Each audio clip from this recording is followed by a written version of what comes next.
අයිබෝන් ඔයාලා හැමෝටම අදත් ආදරෙන් පිළිගන්නවා මගේ විල්දාරක් කියන YouTube නාලිකාවට. ඉතින් අද මං ඇවිල්ලා ඉන්නේ සුවිශේෂී සහ හිතා ගන්නත් බැරි හැසිරීම් රටාවක් සහ හැකියාවක් තියෙන සතෙක් ගැන. ඒ තමයි යුරෝපියන් බැජර් කියන්නේ. මේ යුරෝපියන් බැජර්ගේ ගුහාවක් තමයි මේ තියෙන්නේ. ඉතින් මේකේ මෙයාලා සීත කාලෙට වාසස්ථාන විදිහට පාවිච්චි කරන්න හදාගත්ත ගුහාවක්. බොහෝ දුරට මෙයාලගේ ක්‍රියාකාරීත්වය තියෙන රාත්‍රී කාලයට.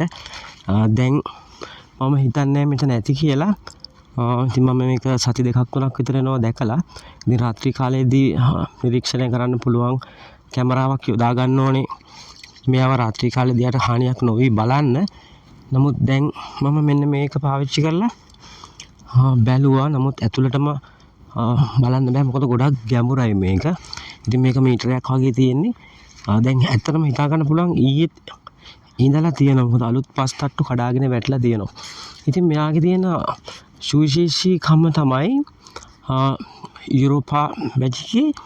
ඉතින් මෙයාලා සාමාන්‍යයෙන් ජූනි ඉඳලා අගෝස්තු වගේ වෙනකන් තමයි මෙයාලගේ බ්‍රීඩින් සීසන් එක. කියන්නේ අභිජනන ක්‍රියාවලිය වෙන්නේ. ඉතින් මෙයාලා සංසර්ගයේ යෙදුනට පස්සේ ඔයාලා දන්නවනේ ඉතින් එතකොට පැටව හැදෙන්නේ. එතකොට මෙයාට පුදුම හැකියාවක් තියෙනවා. දැන් මෙයා දන්නවා ඉස්සරහට එන්නේ සීත ඍතුව. ඉතින් සීත ඍතුවේදී මෙයාට දැන් මේ පැටව හදා වඩා ගන්න ගියාන් පස්සේ ඉදිරියේදී මුණ පාන්න වෙන ගැටලුවක් නේ අධික සීතල. ඒ නිසා මෙයාට සුවිශේෂී හැකියාවක් ස්වභාවධර්මයෙන් දීලා තියෙනවා.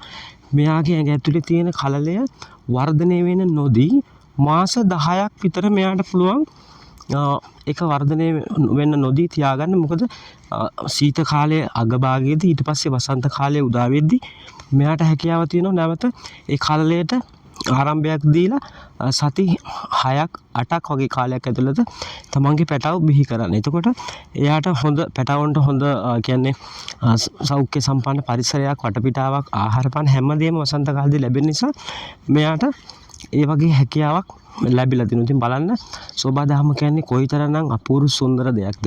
ඉතින් ඔයාලටත් මේක මං හිතන්නේ අද මෙයාලා අපිට දකින්න බැරි වුණාට මම මේකේ ෆොටෝ එකක් මෙයාගේ දාන්නම්. මම මෙයාව අධ්‍යයනය කරලා තියෙනවා. ඉතින් ගොඩක් දුරට මම දැකලා තියෙනවා යුරෝපේ රොමේනියාවේ හයිවේ වල මෙයා අනතුරට ලක් වෙලා මිය ගිහිපු අවස්ථා ගොඩක් දැකලා තියෙනවා. ඉතින් අපේ පරිසරයට අපේ සමාජයට කොයිතරම්නම් වටින අපූර්ව සත්වෙද්ද. ඉතින් මේ වගේ ගොඩක් දේවල් ඔයාලට මම ඉස්සරහට අරන් එන්න.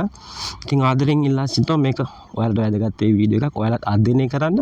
බොහොම වටින බොහොම සුවිශේෂී හැකියාවල් තියෙන සතුන් අපේ මේ පරිසරයේ අපිට සෝබාදහම දායාද කරලා දීලා තියෙනවා. ඉතින් එයාලා ගැන අධ්‍යයනය කරන්න. ඒක බොහොම වටිනවා. ඒක මනසට සහ අපිට බොහොම වටින දෙයක් වෙනවා. ඉතින් මේ වීඩියෝ එක හොඳයි නම් ඔයාලා ෂෙයා කරන්න. ඔයාලත් මේ ගැන දන්න දේවල් තියෙනවා නම් කමෙන්ට් එකක් විදිහට දාන්න. මම තවත් රොමේනියාවේ ඉන්න සුවිශේෂී හැකියාවල් තියෙන සත්තු කීප දෙනෙක් අඳුරගෙන තියෙනවා. ඉතින් උත්සාහ කරනවා එයාලව පෙන්නන්න. ඉතින් අවසනාවකට ඉතින් රාත්‍රී කාලේ තමයි මෙයාව දකින්න හම්බෙන්නේ. මේ දවස්වලත් බොහොම අධික සීතලක් තියෙන නිසා රාත්‍රී කාලේදී මේ තැන් වලට එන්න අපහසුයි.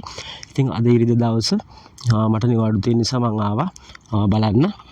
ඉතින් මෙයා නැහැ දැන්. ඉතින් ඉන්නවද නැද්ද කියලා බලන්නත් ඇතුළට මේවා දාලා කරදර කරන්න හොඳ නෑ. මොකද ශීත ඍතුවේදී එයාලා මේවා බොහොම පරිස්සමෙන් කරගන්න දේවල් අපි විනාශ කරන්න හොඳ නෑ. මෙතන පරිසර බලමුත් වලට පේන ඇති මුල් වලින් හෙවිච්ච මුල් පාල්ලයට වැටිච්ච මුල් තියෙන තැනක්. ඒ කියන්නේ අනිත් විලෝපිකයන්ට මෙයාට හානි කරන්න එන්න බැරි විදි බාධක තියෙන තැනක් තමයි මෙයා තෝරගෙන තියෙන්නේ. ඉතින් ඒ තරම් සුන්දර සතෙක් මේ. ඉතින් ඔයාලටත් මම ආරාධනා කරනවා නැවතත් මේ වගේ අය අධ්‍යයනය කරන්න. වත් යුරෝපේ ඉන්න කෙනෙක් නම් යුරෝපෙට මාවෙනික මේ සතුන්ගේ අමුතු හැසිරීම් රටාවල් හැකියාවල් අපිට ඉගෙන ගන්න සහ අධ්‍යයනය කරන්න පුළුවන්. ඉතින් ආයෙත් මම කියන්නේ මේ සතාට තියෙන සුවිශේෂී හැකියාව බලන්න සෝබාදහම කොයිතරම්නම් අපූර්වවට නිර්මාණය කරලා දීලා තියෙනවද කියලා. ඉතින් හැමෝටම සුබ දවසක් ප්‍රාර්ථනා කරනවා. ආයෙත් දවසක මේ වගේ තැනකදී මම උත්සාහ කරන්නම් මෙයාගේ දර්ශන කිහිපයක් ගන්න ලැබුණොත් තවත් ඉදිරි වීඩියෝ එකදී ඔයාලට අරන් දෙන්න. එතකන් හැමෝටම සුබ දවසක් ප්‍රාර්ථනා කරනවා.